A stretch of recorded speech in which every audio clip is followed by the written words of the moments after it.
Hello mga ka-Inday ko! Ayan, another day, another entry na naman tayo for today's video. Ngayong araw nga mga ka-Inday ko ay saibahan nyo kaming pumunta ngayon sa center. Ngayong araw kasi mga ka-Inday ko, ang pang-5 buwan nila Ate Sofia para mapa-injection sa anti-cervical cancer. Ay taray, may paganar! Wow! Noong January nga sila nagpa-injection mga ka-Inday ko at nakita namin sa index card na ngayon yung araw ng kanilang second dose. Kaya eto, kaming mga Inday, mga dudung ay talaga naman naglakad na papunta sa center. Hindi na nga kami sumakay ng tricycle mga ka-Inday ko dahil alam niyo naman na ilan din kaming maglalakad nila Inday Sofia to Dungkalib. Syempre para makatipid kami ay nilakad na lang namin iyon at dumaan na lang kami sa shortcut sa may banana. Shoutout nga pala sa mga taong nadadaanan namin dito. Talaga namang hindi tumigil ang entry ni Inday Sofia hanggang sa makarating kami doon.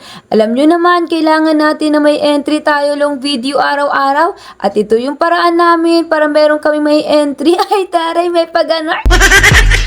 Habang naglalakad nga kami mga ka-Inday ko, ay magkwentuhan muna tayo. Alam nyo ba na talagang 7 months muna bago ako nakaranas makasahod dito sa mundo ng social media?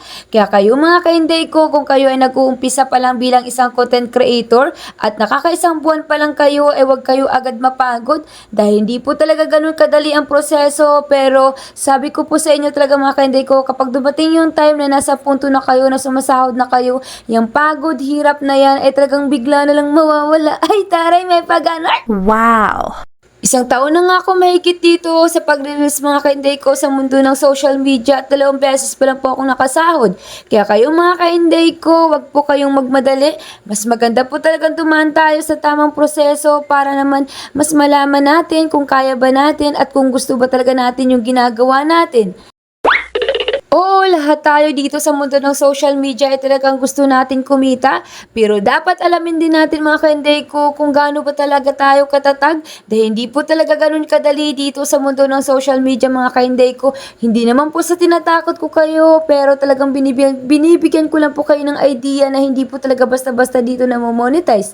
Kailangan natin ng sipag, tiyaga, at kailangan din natin samahan ng dasal yung lahat ng ginagawa natin. Dahil wala po talagang imposible kapag kasama natin si Lord. Ay taray, may pagkanar! Wow! Sa mga hindi ko nababalikan agad yung mga comment mga ka-Inday ko, ay wag nyo po sanang isipin na nagbago na ako.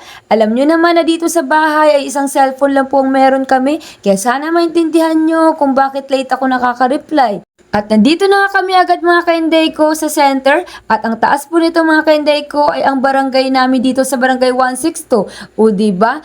Nagulat pa nga kami dyan nila Inday Sofia mga ka-Inday ko dahil akala namin sarado. Buti na lang may tao at nagtanong kami. Kaya lang, kailangan daw pala ng face mask kaya eto nagpabili kami. At kumatok na nga agad ako dyan mga ka-Inday ko para makausap na namin. Kaso ang sabi nung nagbabantay ay wala daw doktor para mag-injection. Bumalik na lang daw kami sa Lunes. Ay talaga naman, hindi naman talaga agad sinabi. Ay taray, may paganar! Ano pa nga bang magagawa namin mga ka-Inday ko? Wala nga daw ang doktor. Kaya eto, umuwi na rin kami agad dahil alam nyo naman na yun lang talaga ang lakad namin. Buti na lang talaga ang iyong Dudungkalib ay napakatyaga din talagang maglakad. At habang nagbibideo nga ako kay Inday Sofia dyan mga ka-Inday ko, ay talaga namang tawang-tawa ako sa sinasabi niya. Para daw malaman ko kung gaano kahirap kapag nagbibideo habang naglalakad. Ang sabi ko nga sa kanya ay madali lang naman. Ay taray, may paganar! Swerte lang talaga ako mga ka-Inday ko dahil sinusuportahan ako ng aking anak sa aking pagre-reels. Kaya ayun, siya nagbi-video sa akin. At eto, simpleng pakyut nga din ang inyong Inday Maria dito. Dahil syempre, minsan lang tayo nag-aayos at nagbumukhang tao. Ay taray, may paganan. Charis lang po. At pagdating nga namin sa bahay mga ka-Inday ko ay umentry na ako agad ng aking reels. Dahil alam nyo naman na meron na namang reels ang inyong Inday Maria na umabot na naman ng 1,000,000 views. Grabe talaga itong si Daddy Meta kung magmahal sa inyong Inday. Sana nga ay talagang naging malaking pera na lang ito para lahat kayo mabigyan ko ng share. Ay taray, may paganar! Wow! At syempre umentry na nga din kami ni Dudungkalib dito sa labas. Nakita niya kasi akong nagbi-video at alam nyo naman yun ay isa na rin content creator. Kaya lagi na rin sumasama sa akin. Ay taray, may paganar! At kung kinagabihan nga mga ka-Inday ko, ay syempre, gaganpanan na naman natin ang pagiging ina. Kaya eto, nagugusto ako ng plato dahil pagkatapos na namin itong kumain. Huwag na natin patagalin dahil baka tatama rin na naman ang inyong Inday. Charis lang po. Wala din naman talaga ibang gagawa dyan mga kainday ko. Tanging ako lang talaga ang naglilinis dito sa bahay. Alam niyo naman ang inyong Inday Sophia ay talagang panlabas lang yan. Ay tare, may paganar. Congrats nga pala sa merong mga update sa kanilang mga bonuses. Ako kasi mga kainday ko ay wala. Nagtataka nga ako pero okay lang yon. Sabi ko nga meron pa namang next month. Ang mahalaga ay na-invite ulit ako ng bonuses kaya kailangan ko na naman mag-upload ng aking pangmalakasang picture. Ay taray, may pagana.